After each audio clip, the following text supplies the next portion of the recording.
couple times since then, and so I'm super stoked to be here with you guys today. Actually, I have some friends in the Dominican Republic who, when they found out I was going to be here, they wish they would be here to be a part of this, because honestly, the reputation that Living Rock and Freestyle Fridays has is amazing. So thank you guys for allowing me to be a part of that with you guys again this evening. You know, as I was thinking about what I was going to share with you guys today, because last time I was here, I shared a little bit about my story, a little bit about my life, and I was thinking, what am I going to say to these guys that they haven't heard before? And I just, couldn't figure something out. And I started thinking about life, and I started thinking how our lives, although I don't know you guys, and you guys don't know me real well, and we might go through different things, a lot of our emotions and a lot of the experiences we have are the same. So I figured the best way that I know how to do what I do is just to share and be real about who I am. And I hope that can encourage you guys, and that you can see some similar experiences within us. Last time I was here, I told you that, I told you a bunch of stuff about me, but one of the things I mentioned was that I grew up with a learning disability with ADD. Yeah, that's right. Anybody here represent? There's usually a few of us, right? So this learning disability that I had, I don't know how many of you guys can relate to this, but picture yourself in school, right? You know it's kind of difficult, you don't pick up things as quickly, but every once in a while you figure, I'm going to try and bump my ego a little bit, because, let's be honest, we can get slammed down and feel like we're not that smart, or we're not that good at things, and your self-esteem can take a hit, right? And so I remember I used to put up my hand to try and answer questions, and there was this one time, actually, even as young as the 8th grade, I was in French class, and the teacher asked this simple question. She said, "What is French for your hand?" And I was like, oh, I got this one for sure. Raised up my hand super quick. All right, Adam, tell me what it is. And I looked at my hand and I said, palm, which is not correct. The palm is French for apple, but I was looking at the palm of my hand when I said it, and so the wrong words came out. Everybody started laughing at me.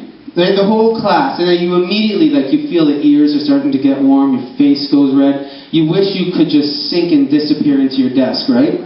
This kind of stuff happened to me all the time. Not only did everybody else start laughing at me, but the teacher thought that I was making jokes and got real ticked off and kicked me out of class. So eventually, this kind of stuff all the time, I stopped wanting to be that dumb kid, right? And I thought, you know what's better than being the dumb kid? I'll be the kid who doesn't care about anything. At least that way, I'm not the dumb kid. I can just not try, and that's okay. And so this kind of stuff kept going on, and I was the kid in school, he'd show up to class and he'd be stoned, and he'd be the kid getting suspended. And I remember coming to class one time in grade 9, and I came into the class and I was high, and my teacher just told me, Adam, go to the back of the class and just sleep. Don't disturb anybody. And at first you're thinking, sweet, that's awesome, I just get to sleep, right? Until you realize that what that actually means is, don't waste our time. You being here is a distraction. And those kind of thoughts started creeping into me, and I started thinking of myself as a distraction and a waste of time. My dad told me in the 10th grade, he doubted if I'd ever finish high school. I remember when I did finally finish high school, a couple of years longer than it should have been, I looked in my yearbook, and there was a buddy of mine who wrote, he said, Adam, in the future when I see you on the streets, I'll flip you a quarter. And so this was the view that people had of me, that I realized that being the kid who didn't care didn't help the way that I felt. I still felt like that dumb kid who wasn't going to do anything with his life. And I told you last time that I was here, I got into some heavy drugs, and I got hooked on a drug called crystal meth. And in my process to getting off that, I became a Christian, and so something really big in my life changed. Actually, a lot of stuff. But the main thing was, I changed the way that I looked at myself. I actually started to believe that my life has a purpose. And since we're all the same here, that if my life has a purpose, that means that all of your lives has purpose. And I know there's probably some people in here who've been shot down before, who've been called things like failures, or you're not going to amount to anything, or your life, you're a mistake, and you feel like everything you're doing, you're 1 step forward, 3 steps back, you can't catch a break. And so eventually when we hear these things enough, we start to think that they're true. And we start to believe these things about ourselves. But they're not true.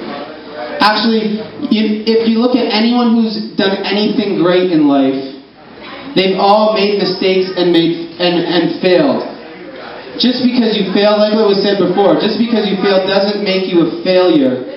And your mistakes, that doesn't define who you are. How you respond from your mistakes define who you're going to be.